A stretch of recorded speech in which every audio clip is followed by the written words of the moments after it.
And Milton no longer a hurricane, moving away from the U.S. More on your local forecast here in just a few minutes.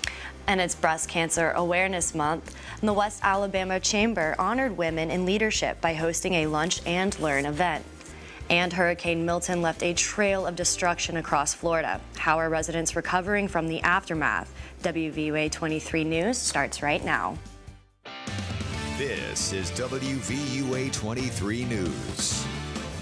Good evening and thanks for joining us. I'm Laura Vale in tonight for Jabari Pruitt. Our top story tonight, a missing person in Tuscaloosa County. The Tuscaloosa County Sheriff's Office is asking for help locating John Jones. He was last seen October 4th on Olivewood Road in Coker. Anyone with information is asked to call the Tuscaloosa County Sheriff's Office at 205-752-0616. Turning now to weather, Chief Meteorologist Richard Scott is here to tell us how long this nice weather will continue. Richard? Hey, Laura, yeah, really nice weather coming up over the weekend, the next several days. Right now, 80 in Tuscaloosa. It's a warm afternoon, but certainly a cool start to the morning. Skies are clear across the region, no cloud cover at all. Very dry air in place across central and west Alabama. Temperatures dropping back in the low 60s at 10 o'clock, 55 degrees at 1 a.m. Noticeably cooler overnight. A nice looking weekend, but a little warm for Saturday and Sunday. Mid-80s on Saturday, upper 80s on Sunday. Then much cooler air next week. A look at that local 7-day forecast here in just a few minutes. Laura? Hurricane Milton slammed Florida overnight with winds reaching 180 miles per hour. It roared ashore near Siesta Key as a dangerous Category 3 storm. Ivan Rodriguez is in St. Lucie County, where Milton's winds whipped up several lethal tornadoes. This is the first time we've seen it this bad. While all eyes were on Hurricane Milton's monstrous anticipated storm surge, You can feel that tornado coming through. a wave of fast-spawning tornadoes added to the storm's destructive impact in several cities. We always prepare for the hurricanes. There's no way we could have predicted this type of tornadic activity. At one point in St. Lucie County, 3 twisters hit the ground in less than 25 minutes, according to an analysis of National Weather Service data. Those tornadoes are blamed for several fatalities, a number that could rise as search crews continue to assess and clear damaged structures. Daylight hours Thursday are bringing the full scope of Milton's damage into focus. Some areas outside of the evacuation zones were not immune to the storm's fury. We had people that evacuated here to make sure they were safe. These are people that live day to day, and they have nothing. Some roads are still dangerous due to flooding, debris, and potential downlines. Do not risk it. Milton's storm surge, though less than expected, still landed a powerful punch, with some areas seeing a surge of more than 5 feet over normal high tides. St. Petersburg experienced a 1 in 1,000-year rainfall, and Naples hitting their second highest watermark on record. Water rescue teams were busy overnight and throughout the day. As Milton moves out to sea off Florida's east coast, it leaves a storm-exhausted but optimistic state behind. There's a lot of cleanup ahead of us, but we've done this before and we're going to do it again. In St. Lucie County, Florida, I'm Ivan Rodriguez reporting. The final remnants of Milton's rainfall moved off Florida's east coast this afternoon. Breezy conditions will persist over much of the Florida peninsula until tonight, especially for eastern coastal areas.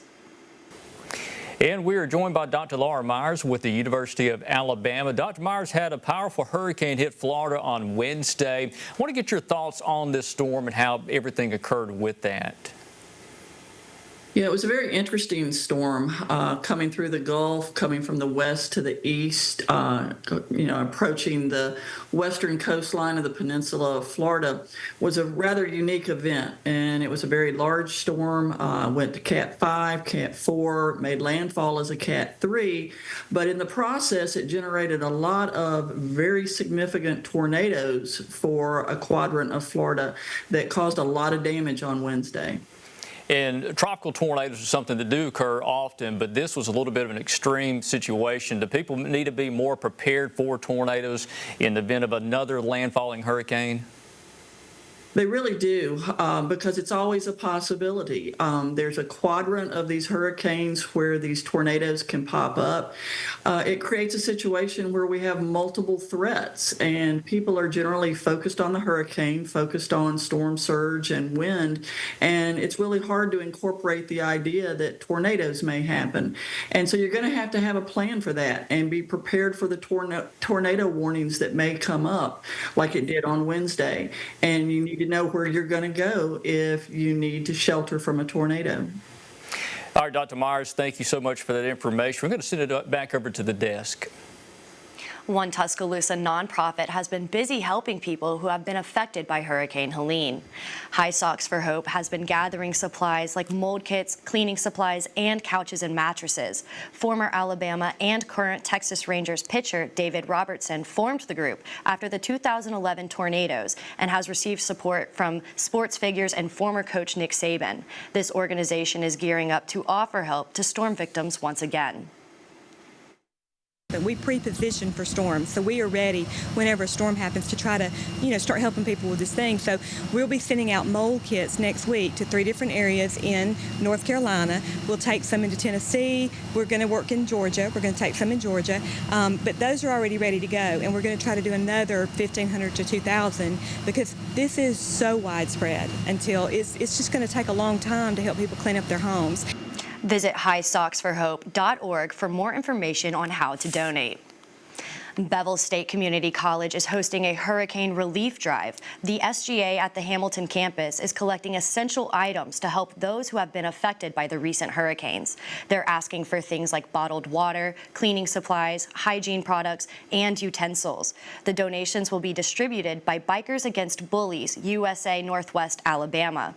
You can drop off items through October 16th at the main building in front of Student Services. The Chamber of Commerce of West Alabama hosted a Lunch and Learn event today in honor of Breast Cancer Awareness Month. This event was held at the West Alabama Workforce and Community Development Center. The theme was The Different Keys of Leadership and featured several guest speakers. It gave women the opportunity to enhance their leadership skills while also learning important health tips. I think we need to stop, we need to put ourselves first. Don't miss those annual appointments. Don't miss those annual screenings. Don't put them off. Put yourself first. I think that is the key to anything. And we heard Whitney and Katrina talk about stress levels, making some time for ourselves, and just kind of keeping it low key. The guest speakers were Whitney Molden from the American Heart Association and Katrina Lewis, nurse navigator at DCH. The Walker County Sheriff's Office arrested 2 men after a shooting in Oakman. Deputies responded to the 1400 block of Self Road after a call of multiple gunshots being fired into the residence and a vehicle. John Rutledge III and Chase Worley were arrested after investigators found an AR-15 style rifle and ammunition that matched the type used at the crime scene. Rutledge was identified as the shooter and charged with discharging into an occupied building and discharging into an unoccupied vehicle. He is being held with no bond.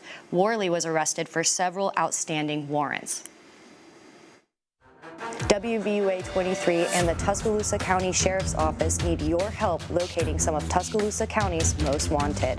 Tavarius McAlpin, black male, 25 years of age, 6'1", 160 pounds, black hair, brown eyes. Last known to be living in the area of 36th Avenue East, Tuscaloosa. Wanted for attempted murder. James Murray, white male, 23 years of age, 5'6", 140 pounds, brown hair, brown eyes. Last known to be living in the area of Holt-Peterson Road, Tuscaloosa. Wanted for burglary first degree. Adam Burks, black male, 27 years of age, 6'6", 140 pounds, black hair, brown eyes. Last known to be living in the area of Vance Blockton Road, West Blockton. Wanted for identity theft. If you have any information on these or others wanted by the Tuscaloosa County Sheriff's Office, please contact them at 205-464-8672 or on their website at tcsoal.org. One city is making changes to their polling location just before November elections. We'll tell you why. And there's less than a week left in Hispanic Heritage Month. We'll show you how students at one Tuscaloosa school celebrated.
Registered voters in the 1,500 and 3,300 precincts of Pickens County will have a new voting location for the November election. The Pickens County Commission declared an emergency, saying the original polling location was no longer suitable. Voting will now take place in the old library, known to most as the Alpha Building, at 216 First Street South. Pickens County Probate Judge David Pate says the new location will provide better climate control. And the city of Aliceville is offering those interested in supporting a hometown veteran a chance to buy a banner to put on display. Each banner will cost $130 and will hang on light poles in town. Due date is October 11th. You can call City Hall for more application details. And Tuscaloosa Career and Technology celebrated Hispanic Heritage Month today. The celebration was held in the school's event hall, and students presented posters that shared the importance of Hispanic Heritage Month. Tuscaloosa City Schools' student population is about 5% Hispanic, but the school wanted to show all students the importance of the Hispanic culture. Organizers also hosted a Heritage Month luncheon in the cafeteria. Important because if you want visit in Mexico, every people dance this music and it's funny. You can go with other people, your friends, your father, your parents, and just a funny moment and this part of our history. Students say their favorite part of Hispanic culture is the dance. U.S. Congresswoman Terry Sewell was at Selma City Hall today. Selma Mayor James Perkins and other elected officials joined her as she presented a $1.6 million check to revitalize infrastructure in the city. The funding will be used to repair roads and sidewalks within a 12-block area of downtown. And U.S. Congresswoman Sewell also announced that Alabama will receive $43 million. It's a part of the president's bipartisan infrastructure law to replace dangerous lead pipes and to improve the safety of our drinking water. And sunny and dry this evening across West Alabama. Look at that local forecast coming up next.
Alabama forecast every day on Rock 106.3 FM.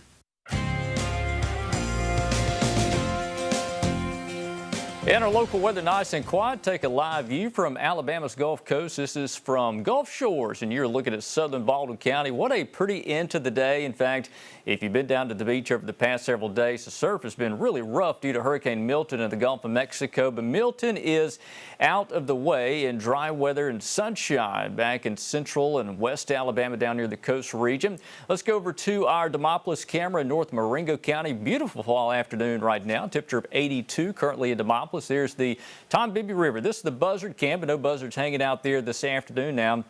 And again, wind currently out of the north around 7 miles per hour. And from Brondidia and Tuscaloosa, also that light north wind, that dry continental air in place. Currently 80 in Tuscaloosa, and we are looking north from the stadium. That is University Boulevard, the bottom of your screen. It is a fantastic fall afternoon across the region. Doppler radar nice and quiet. There's no rain, no chance for rain for tonight. Leave the umbrella at home, not going to need it for any time soon. Again, still got 80 in Tuscaloosa and Birmingham now.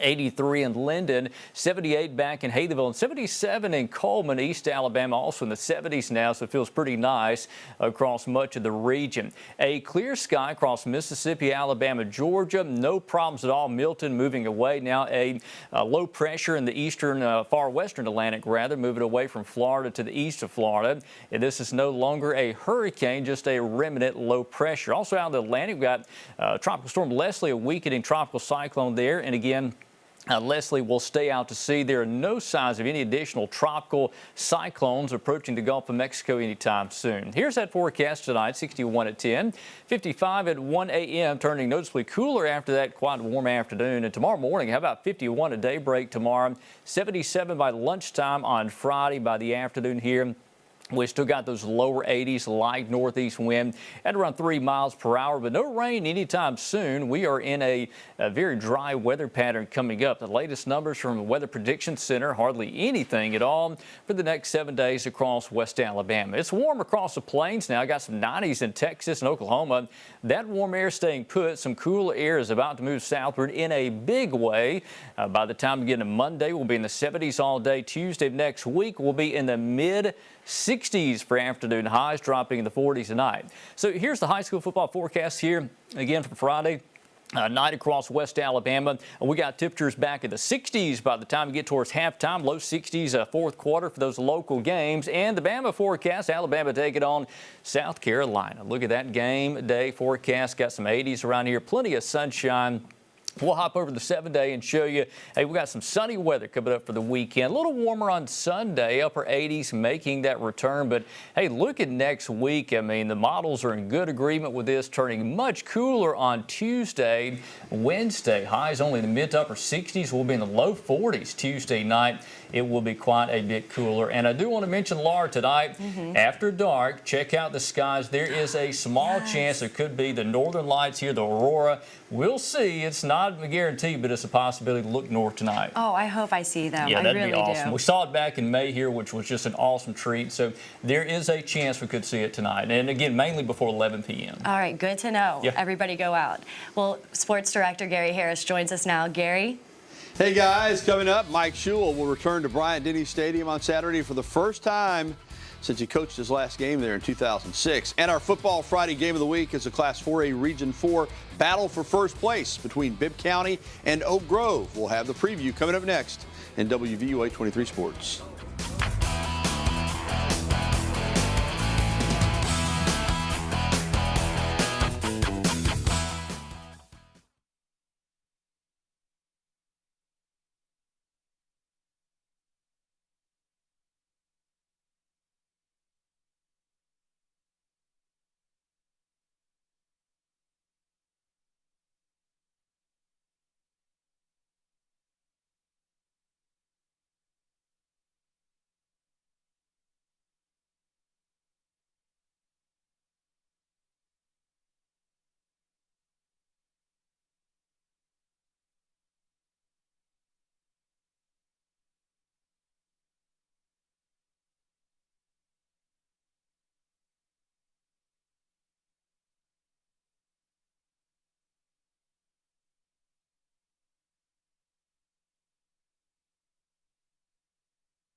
And good evening, I'm Gary Harris. There will be a homecoming on Saturday morning in Tuscaloosa. Former Alabama quarterback and head coach Mike Shula will return to his old stomping ground. Shula's last game at Saban Field at Bryant-Denny Stadium was the 2006 Iron Bowl. After being fired by Alabama, he spent 16 years as an assistant coach in the NFL. He made his return to college football in 2024 as a senior offensive assistant for South Carolina.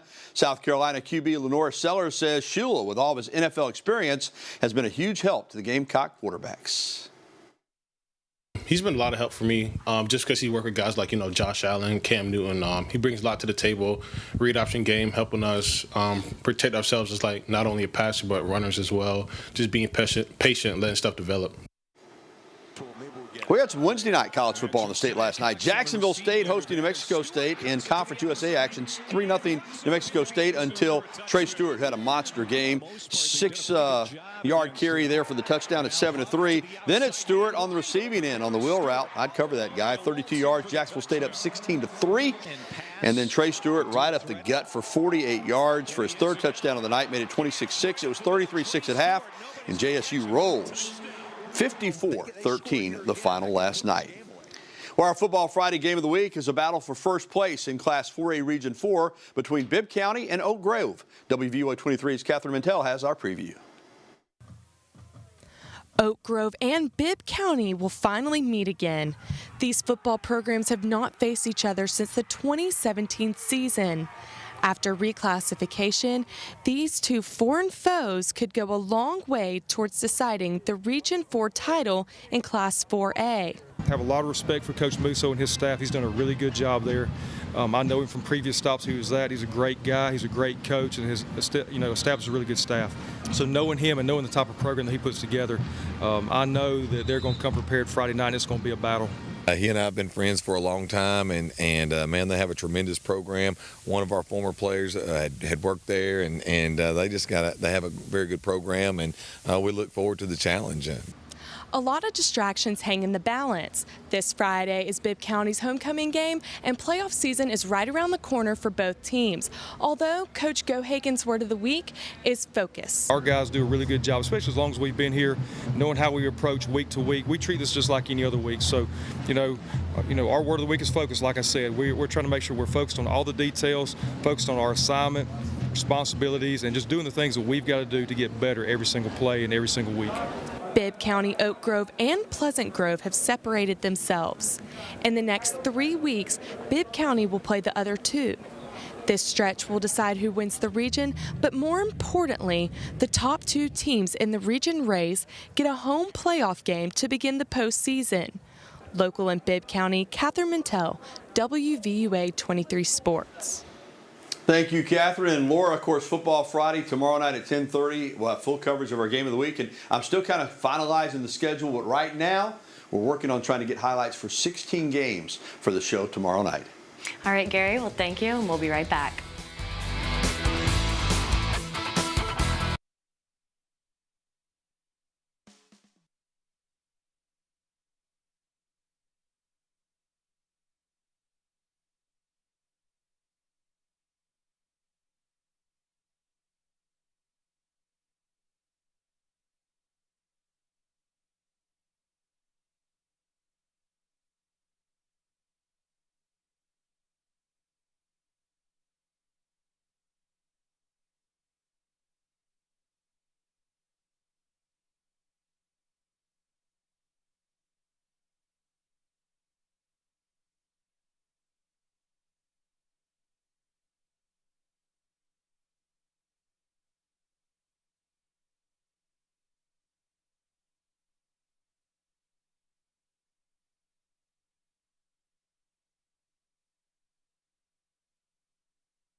One boy is using his passion for a spooky season to raise money for a good cause. Patrick Cornell has that story, and today's Took a Look at This.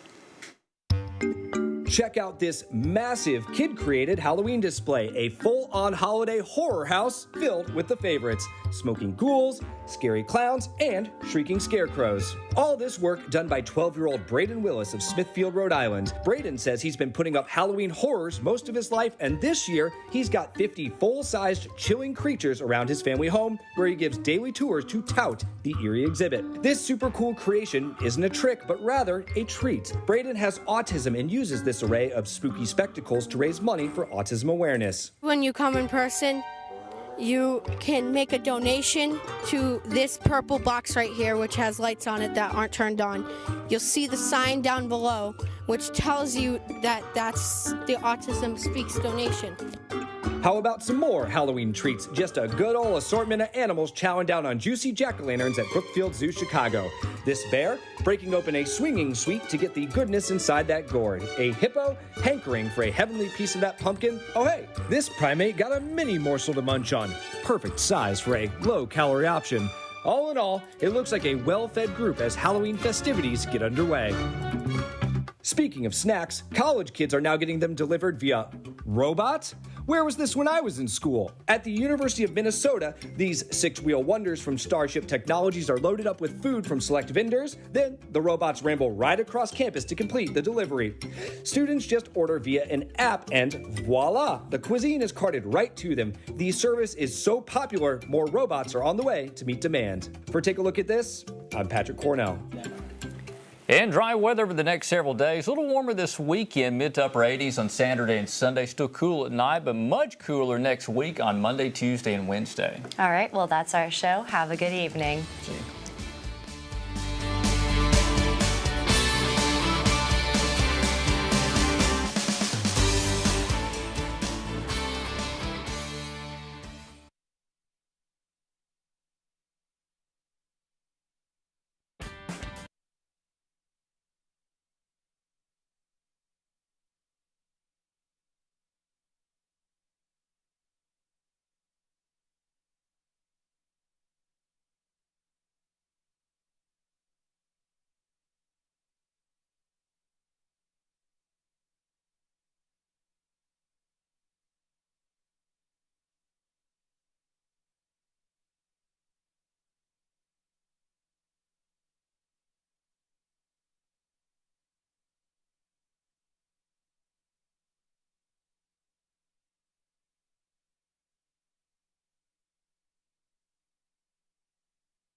Continue to look at the camera. pad. Yes. Okay. Yep.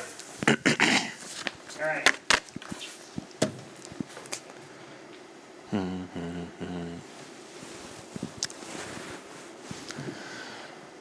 Oh shit.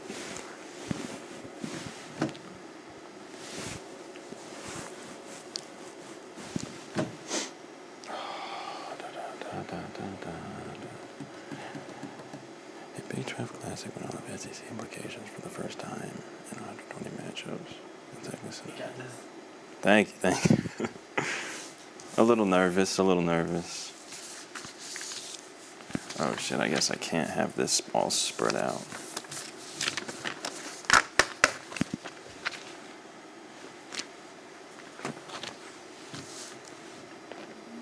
Do you know, can you hear them? Can they hear me?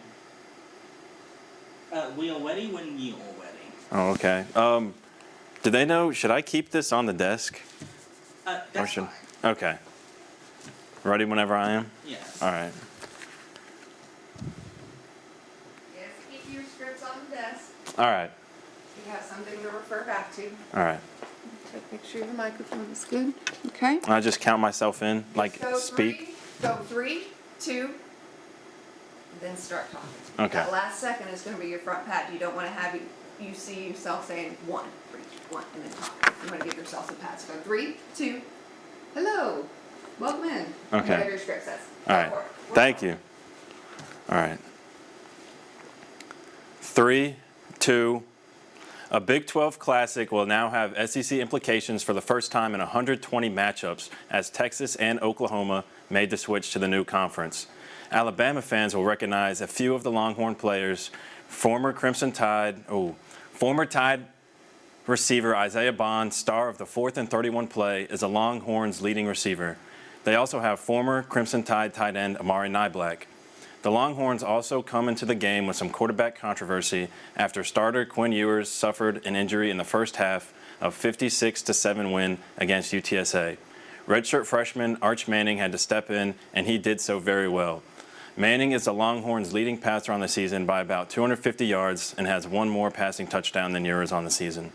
That being said, Quinn Ewers is expected to return from his injury and make the start, appearing in his 3rd Red River rivalry showdown. Next, we will have the 54th meeting between Florida and Tennessee, which will see Neyland Stadium and its patented checkerboard visual. The 8th-ranked Volunteers are coming off their first loss of the season.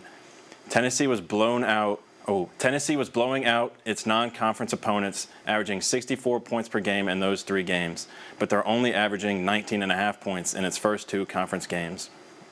For Florida, there's intrigue at quarterback with true freshman DJ Lagway and their 5th-year senior Graham Mertz.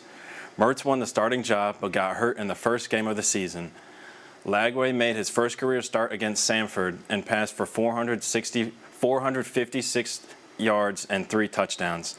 Mertz remains the starter, but Lagway has taken snaps in every game this year.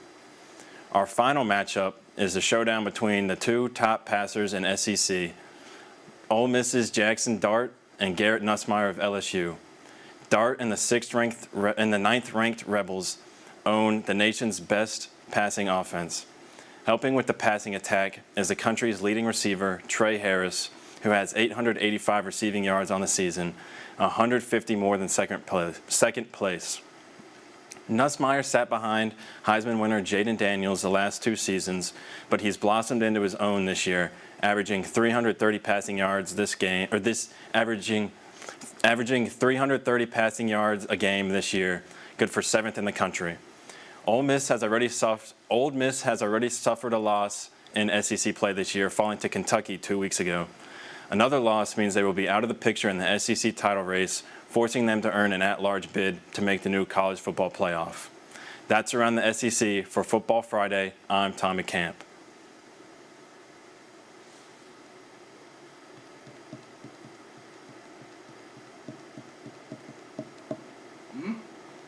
All right, good. A little mess okay. up. It's okay. All right. Listen. Are you better reading off this? Do you think? Maybe. I didn't try. So. No, that's fine. You got to read this part. And the very last one. And then you can read, even if it takes you a second to like get back down here, if it's easier for you to read it off of this, then read it off of this. But then at the end, for this one, you got to look up. Okay. So do you need me to get a pen out and circle those? Sure, yeah, that'd be nice.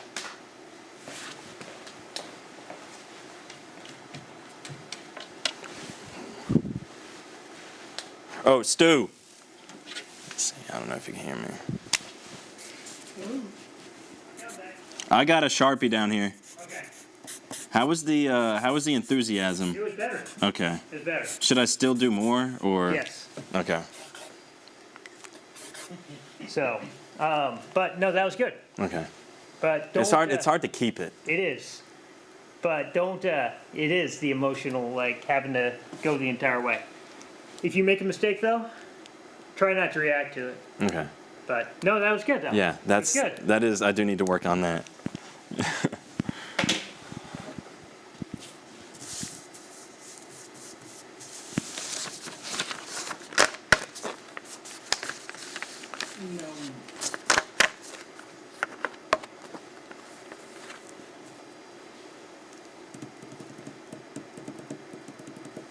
Would you recommend me just switch cameras?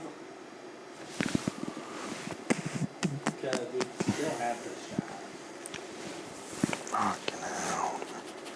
But there's kind of no way I can really position myself up.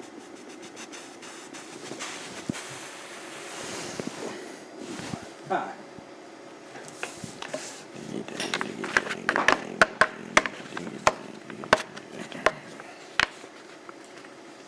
Okay. Hello.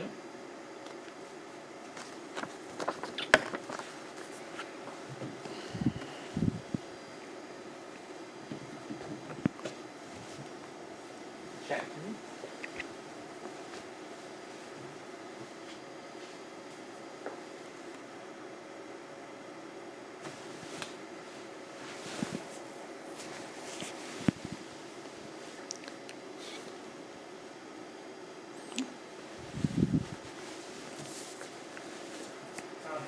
Yeah. I think we're good to go. Just, I think that they're still rolling. Oh, So as long okay. as everything's good, you can count yourself in. What Is if? that right? Did they tell you anything different from that? They just they you did say he's ready when he's ready, right? Just to count it down for us. Yeah. Like 3. Should I like pause in between each one, or should I just? You don't need to. It Okay. depends on however you want to do it. If Okay. you want to pause, that's fine, because we can actually cut out if it's too long to pause, or you can just do it however. But I'm ready whenever. You can count yourself in. All right. Yep. 3, 2. A Big 12 Classic will now have SEC implications for the first time in 120 matchups as Texas and Oklahoma made the switch to the conference. Alabama fans will recognize a few of the Longhorns' key players, including former Tide receiver Isaiah Bond, star of the 4th and 31 play. He is the Longhorns' leading receiver. The Longhorns also have former Crimson Tide tight end Amari Niblack. The Longhorns also come into the game with some quarterback controversy. After starter Quinn Ewers suffered an injury in the first half of the 56-7 win against UTSA, redshirt freshman Arch Manning had to step in, and he did so very well. Manning is the Longhorns' leading passer on the season by about 250 yards and has one more passing touchdown Manning is the Longhorns' leading passer on the season by about 250 yards and has one more passing touchdown than Ewers on the season. That being said, Quinn Ewers is expected to return from his injury and make the start, appearing in his 3rd Red River rivalry showdown. Next, we have the 54th meeting between Florida and Tennessee, which will see Neyland Stadium and its patented checkerboard visual. The 8th-ranked Volunteers are coming off their first loss of the season. Tennessee was blowing out its non-conference opponents, averaging 64 points per game in those 3 games. But in conference play, they're averaging just 19.5 points in their first 2 games. For Florida, there is intrigue at quarterback with true freshman DJ Lagway and 5th-year senior Graham Mertz. Mertz won the starting job but got hurt in the first game of the season. Lagway made his first career start against Sanford and passed for 456 yards and 3 touchdowns. Murch remains the starter, but Lagway has taken a few snaps in every game this year. Our final matchup is a showdown between the top 2 passers in the SEC, Ole Miss's Jackson Dart and Garrett Nussmeier of LSU. Dart and the 9th-ranked Rebels own the nation's second-best passing offense. Helping with the passing attack is the country's leading receiver, Trey Harris. Who has 885 receiving yards on the season, more than 150 from second place. Nussmeier sat behind Heisman winner Jaden Daniels the last 2 seasons, but has blossomed into his own this year, averaging 330 passing yards this game, good for 7th in the country. Ole Miss already suffered an SEC loss this year, falling to Kentucky 2 weeks ago. Another loss means they will be out of the picture in the SEC title race, forcing them to earn an at-large bid to make the new college football playoff. That's around the SEC for Football Friday. I'm Tommy Camp.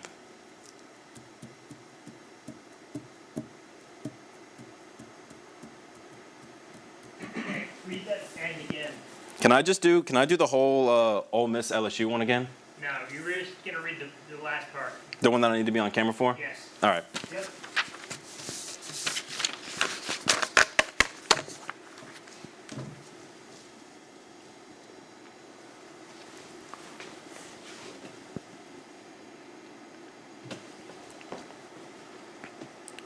Three, 2. Ole Miss already suffered an SEC loss, falling to Kentucky 2 weeks ago. Another loss means they will be out of the picture in the SEC title race, forcing them to earn an at-large bid to make the new college football playoff. That's around the SEC for Football Friday. I'm Tommy Camp.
Bringing you analysis and insight into the Crimson Tide. Your Crimson cover hosts, John Copeland, Mike Parker, and Chase Goodbread. Sponsored by Burnham Hahn and by Crimson Village.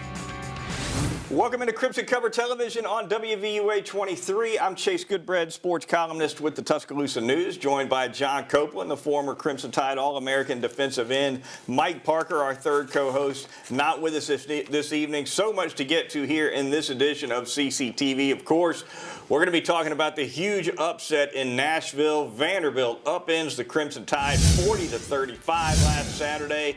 We've got that from top to bottom. We'll go around the SEC. Of course, we got the mailbag coming at you, the Crimson Cover ticker, the picks contest. We'll preview that upcoming Alabama-South Carolina game, which, of course, is going to be kicked off tomorrow morning at Bryant-Denny Stadium. But first, John, Vanderbilt 40, Alabama 35, the final score. The first time Vanderbilt has beaten Alabama in 40 years. The last time before Saturday was 1984. You and I were little kids back then. It's been a long time, John, but Vanderbilt gets it done at home. I so wish Mike Parker could be with us tonight because we all know what he thinks of those Commodores, but alas, I'm going to have to get his reaction. Maybe for next week I'll bring that in. What about it? I would love for Mike to be here also, but Chase, you know, the entire week everybody was thinking, okay, Vanderbilt's going to get smashed by Alabama, the #1 team in the country. Played an outstanding game against Georgia the week before, but Vandy came to play. Vandy have something that nobody has been talking about before this Alabama game, and that is a quarterback, a guy that can play football. That guy's a real football player. No doubt. And this was not luck. This was not a fluke. This is a Vanderbilt football team that beat Alabama from start to finish. Alabama, John, never even had a lead in this game for 1 second. Vanderbilt took the opening kickoff. They drove it right down Alabama's throat for a 7-0 lead on the first drive of the game. 10 plays, 75 yards. Next play, Milroe throws a pick six. Now it's 13-0. They missed the extra point on that. And then from there, Alabama was playing catch-up the rest of the game. They could not get it done. Third down was huge for Vanderbilt, John. Vanderbilt converted 12 out of 18 third downs. Time of possession was big. Just the numbers, all right. Vanderbilt had the ball almost 43 minutes, 42 and change. So Alabama's time of possession was 17 minutes and change. Mm-hmm. And at the end of the game, Alabama's defense was gassed. It was obvious to me. Yeah, but I think the defense played bad from the word go. I thought the first drive kind of showed you what kind of game this was going to be. They did. And I've been saying this. If you follow me on Twitter, you know I've been saying this for several weeks now, that this defense is suspect. I think Georgia exposed us in the second half last week, a couple weeks ago. And I think Vanderbilt just exploded on us because we're not very good defensively. We're not very good up front. We can't rush the passer with just 4 guys. We're going to have to blitz. So when you do that, we can't cover nobody in the secondary. Couldn't really stop that triple option running game for Vanderbilt. It's a difficult thing to stop, John. We've talked about it. It's assignment football.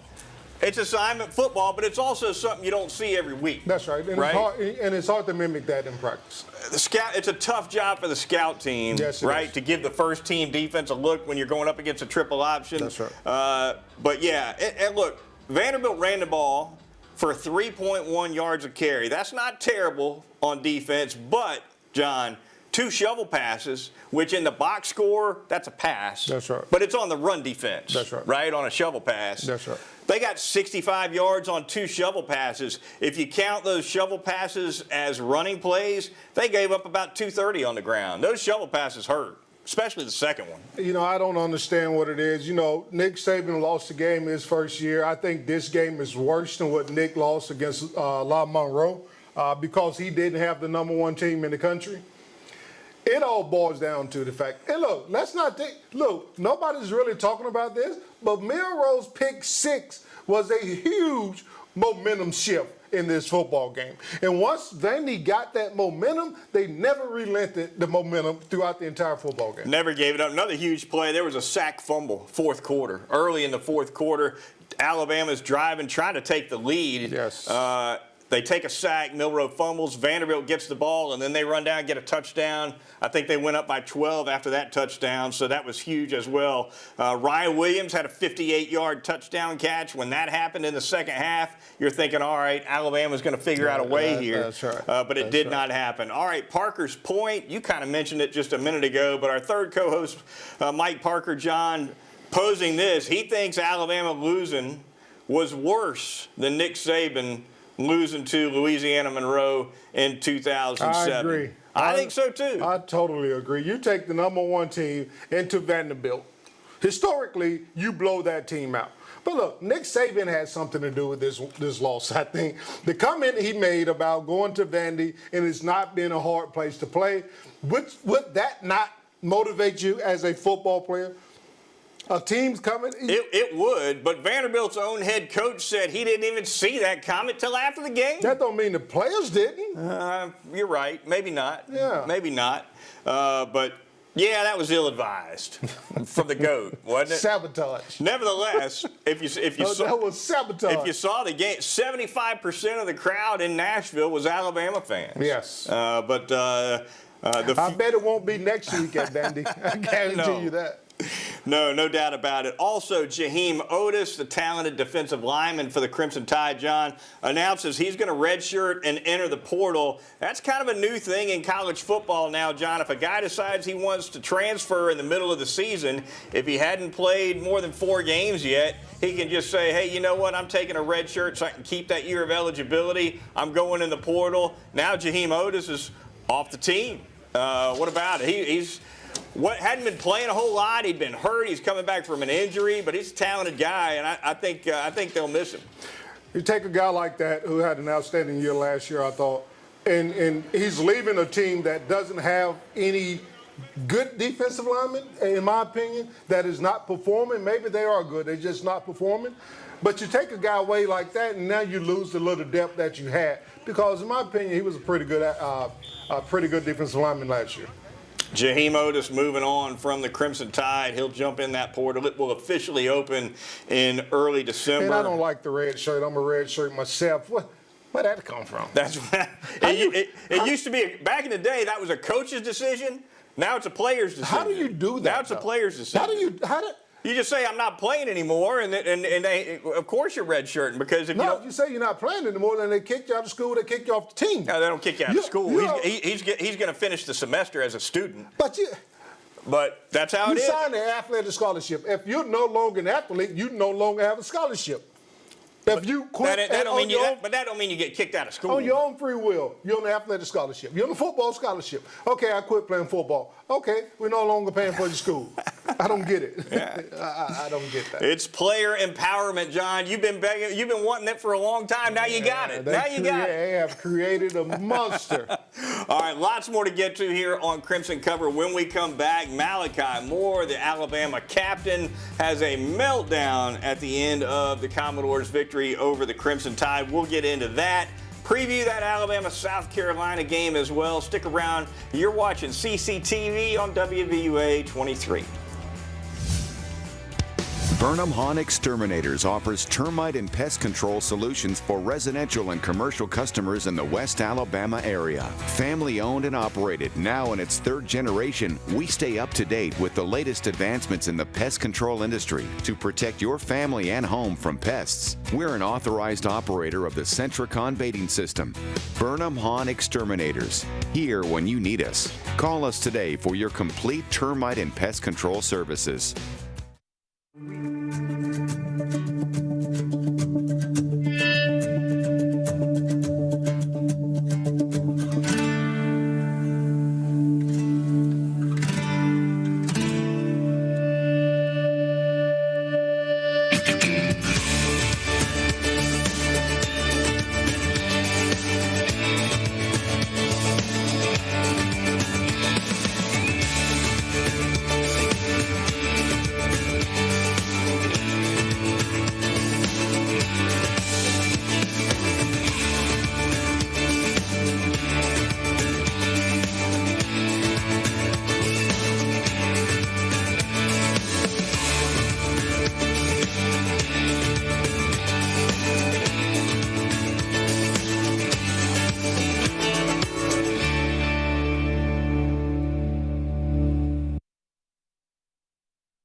Welcome back to Crimson Cover Television. This segment brought to you by Burnham Hahn Exterminators and that great local service here in Tuscaloosa since 1946. Burnham Hahn offering complete pest and termite services for residential or commercial needs, mosquito control, fire ant treatments, and of course they're licensed operators of the Centricon Termite Colony Elimination System. It's a year-round service that every homeowner ought to have. I've got it. You should have it too. So call Clay Hahn and his staff. They'll get you started with a monthly or quarterly pest control program. Reach them at 553-4433 or you go online, visit burnhamhahn.com. All right, John, Malachi Moore, senior safety for the Crimson Tide, two-time team captain, has a meltdown at the end of this Alabama-Vanderbilt game. No other way to describe it. When Vanderbilt got that last first down that was going to allow them to just kneel out the rest of the clock there in that last minute, he put a late hit on Diego Pavia, the quarterback. Could have been flagged 15 yards for that. Was not flagged. Then he throws his mouthpiece. Then he watch this. Here's he kicks the ball. Then he walks up to a spotted football at the line of scrimmage and just kicks it. And then lastly, they tried to sub him out. He didn't want to come out. Grounds, you know, it was a rough display. What were your thoughts, John? It is unacceptable. I get it. I get you upset. I get you mad. You just got mollywopped by Vanderbilt. You're the #1 team in the country. I get it. But it is unacceptable. You cannot do that in any situation, either in life itself or in any sport. You can't do that, especially you, given that you're the captain, one of the captains of this football team. You win with class, you lose with class, and then you just go on and prepare for the next week. Totally unacceptable. Kalen DeBoer asked about it both Saturday and Monday. He backed Moore up. He said, look, this guy's had a great track record since the day we got here. He defended him, decided no suspension necessary. He said, look, when I came in and took the job last January, Malachi Moore was one of the guys that helped hold the team together. He loves Alabama.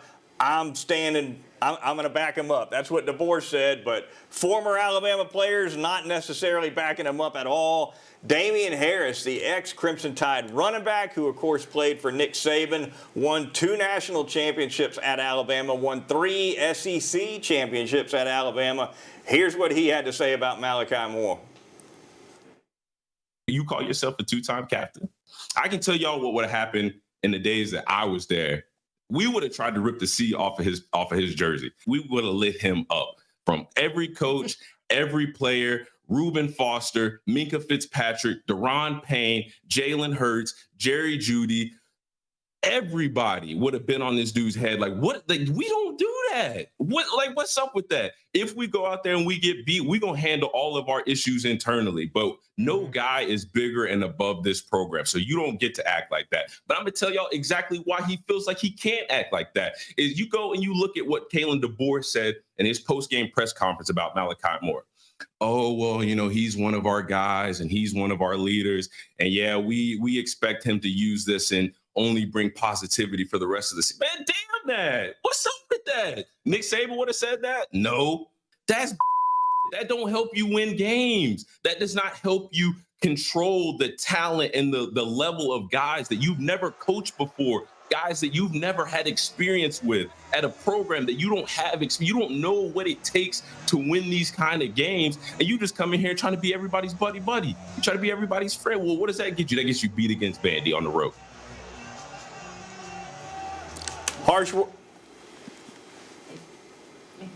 words, John. What about it? Damian Harris coming with the hammer. I mean, I agree. You know, coming from somebody that's been in their locker room, played on their field, wore that jersey, I totally agree with him. And he's a guy like that can say what he said.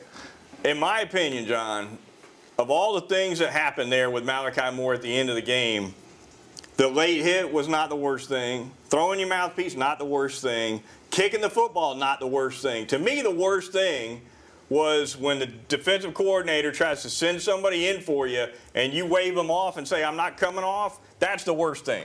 And right, am I right or am I wrong? You're right. And if it goes unpunished, you're about to lose your team because everyone is looking.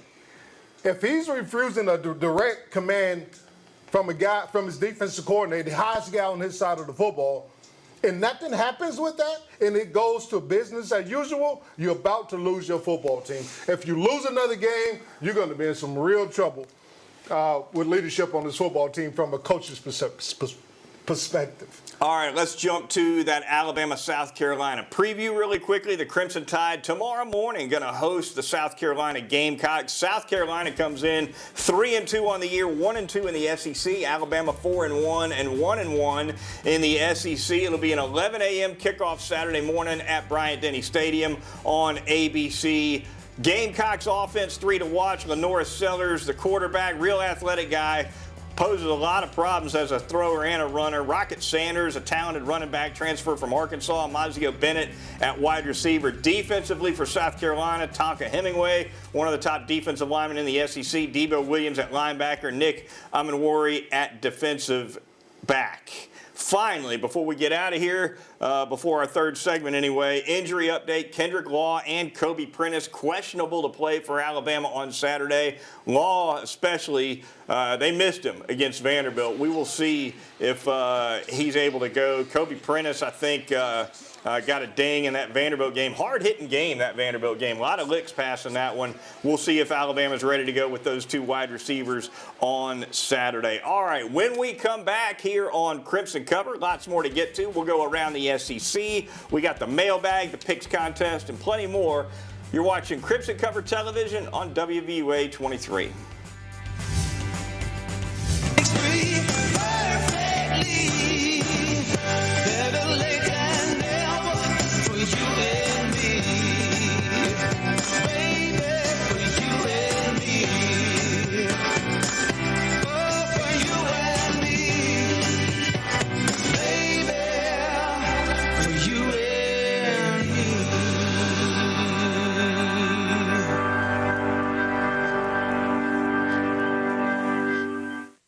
It's good to know that in this impersonal world, there's still a local home-owned drugstore that can take full care of you and your family.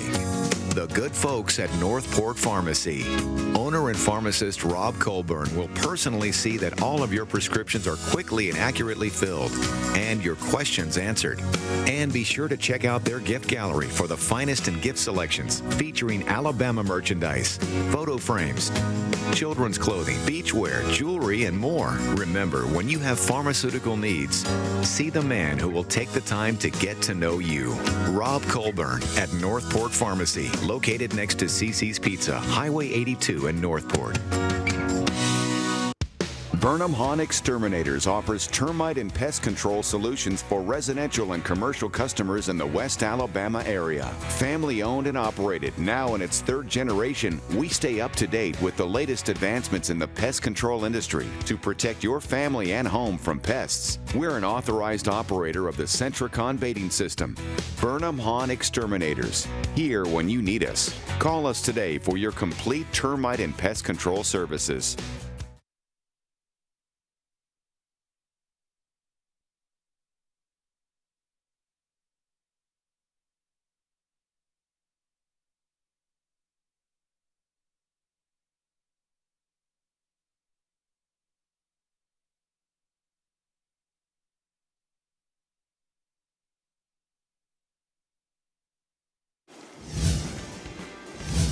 Welcome back into Crimson Cover Television on WVUA 23. This segment brought to you by Crimson Village, the most active and fun-loving aging adult community in Tuscaloosa. The residents enjoy the finest in dining and lifestyle experience, super amenities, and a great location right off of Veterans Memorial Parkway. Crimson Village offers 3 levels of care for its seniors, including the Tide Memory Care Program. When it comes to COVID-19, they take the highest of precautions as well. So call transition specialist Jonica Ward at 632-6699 if you've got a senior loved one in need of assisted care, or go online, visit crimsonvillage.com. And remember, Crimson Village owns fun. All right, John, real quick on South Carolina. We'll stay with that just for a minute. Alabama, John, hosting a South Carolina team that looks average at best, maybe below average in the SEC, but coming off this Vanderbilt loss should be no shortage of motivation for Alabama. You know, my thing is, Chase, I want to see improvement on the defensive side of the ball, and we're going to have to improve our defensive line. Our run defense and our pass defense, getting pressure on the quarterback, not necessarily sacks, but making a guy uncomfortable. We're getting shredded up front. If that is not improved, then it's going to be a long season for Alabama. A lot of one-gapping up front, John. You know, I like that two-gapping to stop the run, but that's a one-gap scheme for the most part. Yeah, I mean, look, I don't think the schemes really matter. I think if you have a good scheme, I don't care what the front or what it may be, 3-4, 4-3, 4-2-5. I don't think that matters. I think the Jimmies and Joes is the ones that win football games. Yeah, right now, the Jimmies and Joes for us, it's just not Jimmy's and Joeing. All right. We'll hit some other Jimmys and Joes around the SEC right now. Some scores from last week. Ole Miss knocked off the aforementioned Gamecocks 27-3, blew them out. Lane Kiffin with a blowout win there for the Rebels. Texas A&M with a blowout of its own, 41-10 over Missouri. A&M is playing good football. They are. They're 3-0 in the league. Missouri, that was their first loss of the season. Arkansas, John, upset Tennessee 19-14. Alabama not the only team to get upset. Huge win for the Razorbacks. Stunner there. I did not see that coming. I didn't either. At all. Go to the mailbag now really quickly. If you've got a question for us, just go to crimsoncover.com, click the mailbag icon, send us an email. We'll answer your question on the air if we can. This week's mailbag question comes from Frank from Birmingham. Should Kalen DeBoer have suspended Malachi Moore? John, I got some thoughts. What are your thoughts? I think there should be some kind of disciplinary action. Well, he said it's internal. Okay. That could be anything. That could be light, that could be heavy. The question, though, is do you suspend him? I think it would have been a smart move. I think it would have sent the right message for the team. For a half. I think for a half. Yeah. At least, I agree with that. All right. Crimson Cover ticker now. We'll jump to that really quick. Some news and notes around the NFL. Pat Surtain of the Denver Broncos, 2 interceptions, including a 100-yard pick six, and a win over the Las Vegas Raiders. Ravens running back Derrick Henry, John, still at it all after all these years in the NFL. 15 for 92 on the ground with a touchdown. Scored his 100th career touchdown. Went over 10,000 career yards, John, as a running back. Phenomenal career for Derrick Henry. No question. He's going to end up in the Hall of Fame. No question. Green Bay Packers. We did this one last week, John. Packers safety Xavier McKinney now picked off his 5th pass in 5 games. 1 pick in every game this season and a win over the Rams. Unbelievable run. Killing it. That's hard to. I mean, last week it was 4 in 4 games, and we're like, wow. Now he does it again. And by the way, he picked off a pass in the last game he played in last year for the Giants. So count that at 6 for 6. Wow. What a run for Xavier McKinney. All right, we'll jump to the picks contest now. Got a couple minutes to run through 5 games as always. Last week, John and I both won 3, lost 2.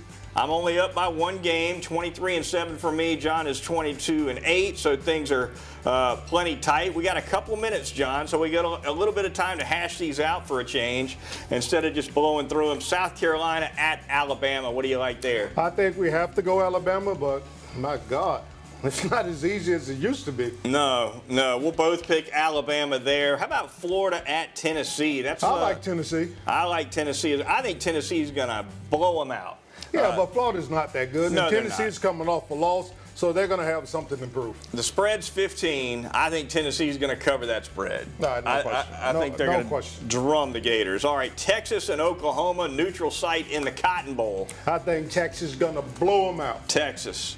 We both like Texas. I don't know about a blowout. I like Oklahoma's defense, but I agree Texas is going to get it done. Texas is big BMOC.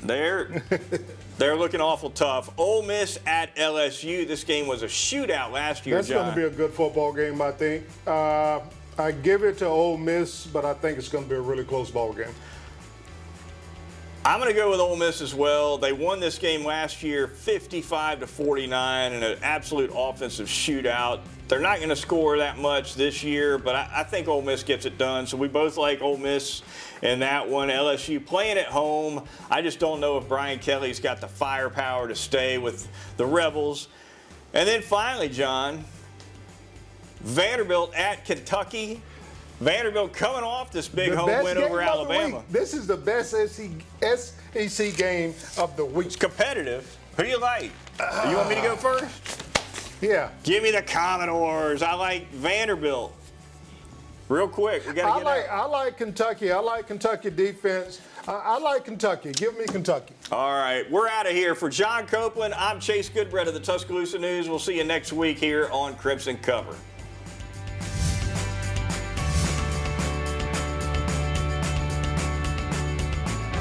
Drugstore that can take full care of you and your family.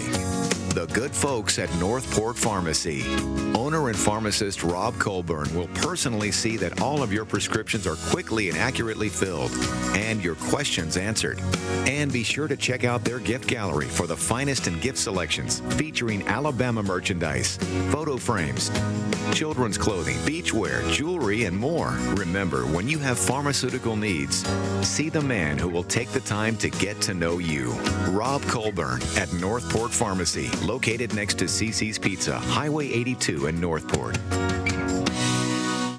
To Baseball Country, a ministry in West Alabama that reaches far outside the diamond. We create opportunities for people of all ages and backgrounds to encounter Jesus. From baseball and softball training for high school to the big leagues, to men's and women's team sports camps, men's and women's ministry, youth mentored hunts, service projects, custom retreats, and so much more. If you want to get in the game, email sam@baseballcountry.com and follow us on Facebook and Instagram.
in a little bit. Okay. Yeah, I'm down.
All right, hello Facebook world, Richard Scott here, and it is Thursday night, and we have got an aurora for the second time this year, and quite frankly, the second time in my lifetime. We haven't seen this in a long time. And this is something that's pretty cool. The sun is in a cycle that we're getting these big solar rays coming out at us. We're getting these big, what we call CMEs, that are blasting towards Earth, and one of those coming in tonight. And that's the reason for that aurora we're beginning to see across parts of the area, and all of the area actually. It depends on where you are in your viewing conditions. So the further out of town you go in the darker areas, you can really see this thing a little better. And if you use your camera, if you got a good camera or a good phone, and you can have a longer exposure tonight, you can get a pretty good visual of this thing. So pretty cool to see. Lots of pictures from all over the area, and I'm going to compile all these and post them here in a little bit when I have some time. But really neat to see, and hopefully you'll get a chance to see it where you are. Again, the Northern Lights making a return to Alabama. So, and as our sports director said, you know, is it still Northern Lights? Are this considered Southern Lights, you know, being down here in the South? But anyway, the aurora is visible, and that is cool. Should be visible through at least 11 o'clock tonight. After that, the levels begin to come down a little bit, and it will probably fade at that point. So, if you get a chance, look northward. That's the kind of the best viewing conditions for tonight. Clear skies. I do have a moon that's out, but hopefully if you look northward, you'll be looking away from the light from the moon to be able to see a little better. Here's what it looks like out the door from Demopolis. The temperature coming down just a bit. We're down to 61 in Demopolis, looking northward from that camera. And from Bryan-Denny and Tuscaloosa. Also looking north, a lot of light pollution here in the city, so it's going to be hard to see the northern lights in the city of Tuscaloosa. You have to kind of go out of town a little bit. The temperature is certainly coming down now. We've got a 58 in Jasper, 58 in Haleyville, Linden at 61, Talladega, Gadsden, Anniston also reporting upper 60s to upper 50s there. And I do want to mention the tropics, Hurricane Milton, that moved across Florida last night. It is no longer a tropical cyclone, basically a remnant low pressure. This thing fell apart quickly as it moved across Florida and into the Atlantic. And then we have Leslie, which is a tropical storm, also a very sheared storm out in the central Atlantic. Leslie will not impact the U.S. at all. So let me show you tomorrow's forecast. This is for Friday. Temperatures will be back into the lower 50s at daybreak, so cool start to the morning.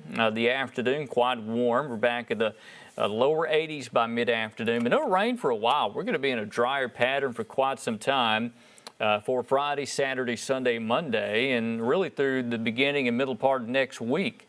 And then it turns sharply cooler next week. We're watching this cool air mass that's building in Canada. And that is about to come south in a big way, and we'll feel that beginning Monday and Monday night. Now, Monday will probably top out in the 70s, upper 70s on Monday, and then Monday night, temperatures really fall quickly. We'll be in the upper 40s to low 50s, and then could be in the 60s all day on Tuesday, and potentially on Wednesday too. So it's certainly going to turn quite a bit cooler across the area next week. Lows in the lower 40s for Tuesday night and Wednesday night. So how about that? That's the fall air mass there, so that is certainly welcome. So hope you guys are having a good Thursday night. Again, a lot of people seeing the aurora tonight, the northern lights, which is a pretty cool treat. We saw that back in May, and it's back, which was is highly unusual to say the least. And this solar storm's going to pass, and sometime later tonight, probably by 11 or 12 o'clock, the chance of seeing the aurora begins to go down. And you have to get out of town a little bit in a darker area, look northward to be able to see it. Most people can see it with the naked eye. But you could really, if you got one of those cameras, if you got a phone that can have the night exposure, that can kind of help that too. So that'll be able to see it more vividly. That's why a lot of pictures you see seem so much more vivid than what you can see with your eye. But hey, it's Alabama. We'll take what we can get. This is a rare treat. The sun is going through a phase where it's more active. The sunspots are more active. The CMEs that are coming out are more active. And this is going to end, so it's not going to do this forever. This will probably be the last chance we get to see one of these for quite some time, maybe for years. So it could be a long time before we get a chance to see this aurora again. I know we said that back in May, but here we are. But we're still in that active solar cycle right now, and that begins to change next year or so. Next year should begin to go back downhill. So again, let me show you tomorrow. Just for folks planning purposes, we've got things going on. We've got temperatures in the low 50s at daybreak. We'll end up in the lower 80s by mid-afternoon for tomorrow. So we'll be turning a bit warmer after a cool start to the day. We've got the weekend coming up. Let's plan that out for you. It'll be warm during the daytime. We got mid-80s on Saturday, maybe some upper 80s on Sunday, but the humidity is going to be low this weekend, and we've got cool overnight lows, still going to be in the 50s at night. Tomorrow night, we've got high school football, 71 at 7 o'clock. We'll drop into the lower 60s by fourth quarter towards that 10 o'clock hour. For the Bama game, Alabama taking on South Carolina at Bryant-Denny. That's an 11 a.m. kickoff. We've got 79 at the stadium. By the end of the game, should be in the low to mid-80s, sunny at Bryant-Denny. Mississippi State taking on Georgia over in Athens on Saturday, 3:15 kickoff. We got 77 there with a sunny sky, clear and nice at fourth quarter around 71. And Auburn is off this weekend, so there's not an Auburn game this weekend going on. So we've got a new update from Climate Prediction Center. They've got us some below average temperatures coming up. And again, we're going to feel that next week, beginning on Monday. It's going to turn cooler. In fact, a lot cooler. This will be the coolest air mass so far of the season coming in for Tuesday and Wednesday. Take you back over that 7-day. And again, that is an awesome looking cool air mass coming in for Tuesday and Wednesday. Highs in the 60s, overnight lows well down to the 40s Tuesday night and Wednesday night. So that's what we got coming up. Hey, I do want to mention, too, the tropics. I know I showed this, but there's some social media good old rumors that, always tend to happen these days. Let me just show you the tropics. There's nothing coming for the Gulf of Mexico, so no sign of that. We've got Leslie and the remnants of Milton. Those are going to stay out in the middle Atlantic, but nothing in the Caribbean, nothing coming for the Gulf of Mexico. Unfortunately, there's people out there that like to get clicks and likes and shares and all that good stuff, and unfortunately, there's people that take advantage of people that are nervous about bad weather, and you just got people that have nothing better to do. So there's no sign of anything coming for the Gulf of Mexico for a while. We'll keep an eye on things, but you know what? We're getting into mid-October now. Once we get towards the end of October, things are pretty much done for the northern Gulf Coast. I can't say, it's not impossible to get a hybrid storm late in October or early November, but the chances to go downhill pretty quickly. So again, here's that 7-day, and we got some nice weather coming up, cool nights, warm days, pretty hot on Sunday. Again, 87, we even low 50s Sunday morning. But then next week, that big cool down is coming in for Tuesday and Wednesday. All right, y'all got to run, get ready for the 10 o'clock news coming up here in a little bit. I hope you get a chance to, hang on, we can see the aurora from Demopolis. Whoa, time out. I can see it now. There it is. Look at that. That is a live view of the aurora as seen from our Demopolis camera in North Marengo County. See right below the banner there, we can see it. And this thing kind of pulses a little bit, so how about that? That's what it looks like right now in Demopolis. We'll see that aurora kind of pulsing where you see the shades of red. And I'm looking at our Tuscaloosa camera. I don't think we'll be able to see it from Bryant-Denny. Unfortunately, it's just too much light pollution. Yeah, I'm just looking at our Bryant-Denny camera behind the scenes, but yeah, there it is. So again, the northern lights seen over all of central and west Alabama. So go outside and look at it. I mean, this is seen from a camera, but it's that would be just as visible to the naked eye based off of the type of camera this is. There's not a long exposure. But look north if you can. But you see right below that banner, that is it. That is the northern lights. That should be visible through around 11 o'clock tonight. I don't know if it'll be visible any past that.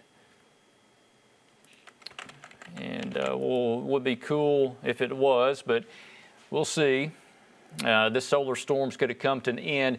I'm trying to look, see if we got the new index from NOAA, and we don't. The last it was going up, it was nearly a 9. The KP index, which is just a scale they use, geomagnetic storm scale, and that thing is approaching a G5, which is as high as the scale goes. That's the reason the aurora is visible tonight across the area. So again, look northward, should be able to see it. Again, this is what it looks like live from Marengo County down in Demopolis. It's awesome. Hey, got to get things ready for the 10 o'clock news coming up here in a little bit. Hope y'all have a wonderful evening. And we'll be watching those northern lights tonight. Y'all enjoy it.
Former President Trump has led the onslaught of lies.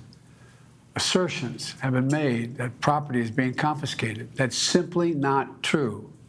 They're saying people impacted by these storms will receive $750 in cash and no more. That's simply not true. They're saying the money is needed for this crisis is being diverted to migrants. What a ridiculous thing to say. It's not true. Say they had no money. You know where they gave the money? To illegal immigrants coming in, many of whom are killers, many of whom are drug dealers, many of whom are gang members, and many of whom came out of prisons from all over the world.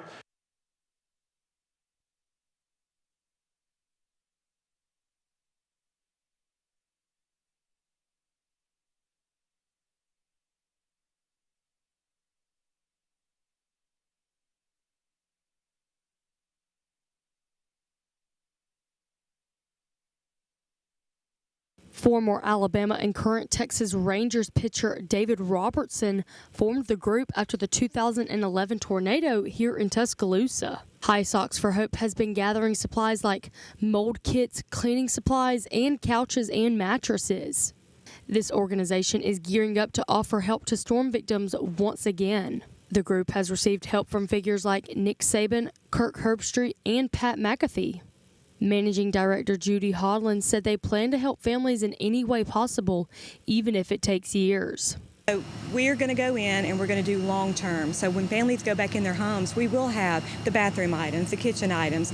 You know, I don't know if we'll be able to fully furnish homes. Hopefully we will if we can raise enough money, but right now we can buy beds for a lot of people.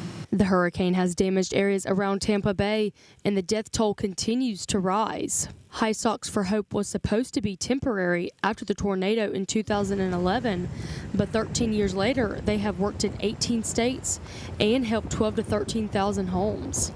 Holland said the program works with families one-on-one to help bring their home back. We let the families tell us, we like pink, we like purple, whatever. We want them to know that we care about them as an individual family or an individual child. You know, it's important to me. They've been through so much, especially the disaster survivors.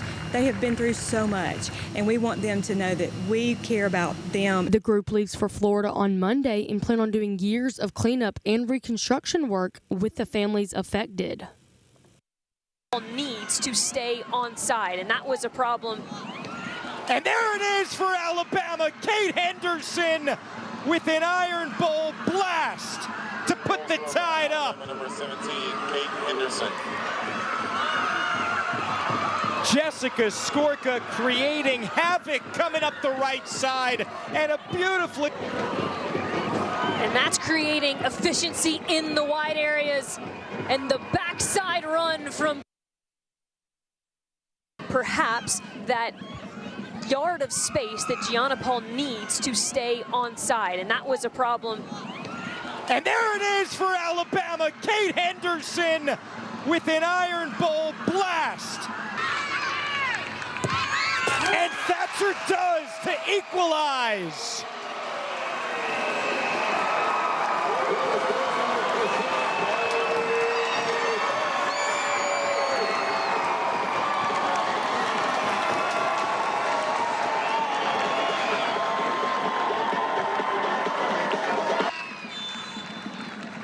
Alabama and Auburn draw in this matchup for the first time since 2002, and that will do it for us here at Auburn Soccer Complex. With Marion Crowder for our fantastic SEC Network crew, I'm Alex New government data shows inflation slowed again in September. Still in Detroit Thursday, former President Donald Trump slammed the economic policies of the Biden-Harris administration. Under Biden and Harris, because of inflation, the economy has been a total disaster. The Consumer Price Index, which measures the rate of overall price changes, was up 2.4% annually in September, according to the Bureau of Labor Statistics.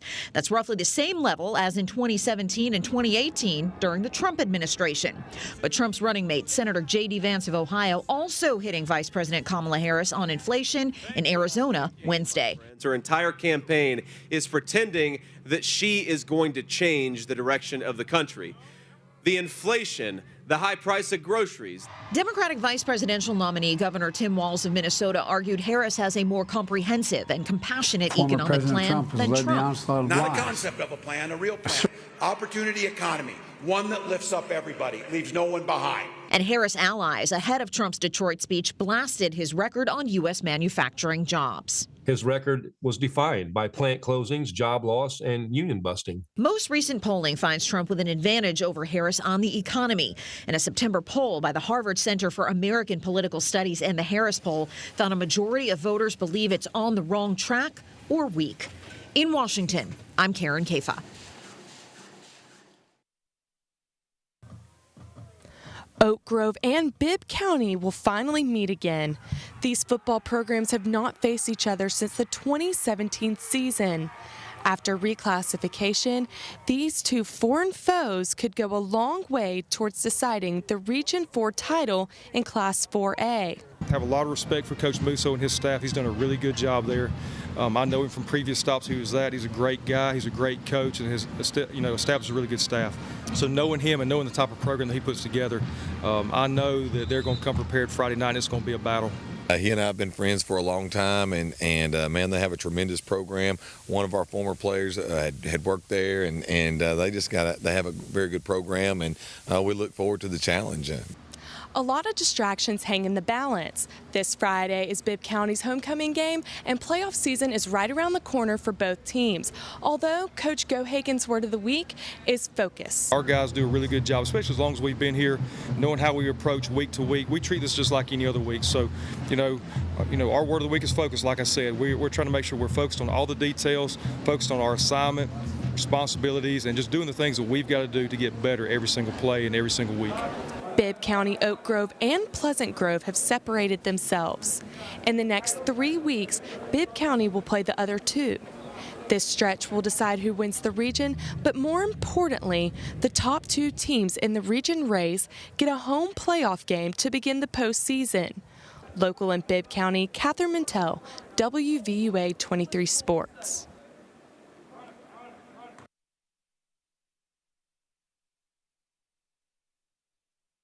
Number 2, Gabe Pinley. Number 25. With the tunnel? They come out of the tunnel?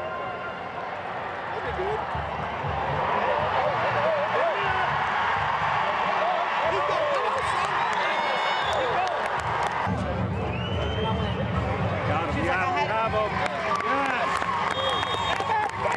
He's been a lot of help for me, just because he worked with guys like, Josh Allen, Cam Newton. He brings a lot to the table, read option game, helping us protect ourselves as not only a passer, but runners as well. Just being patient, letting stuff develop.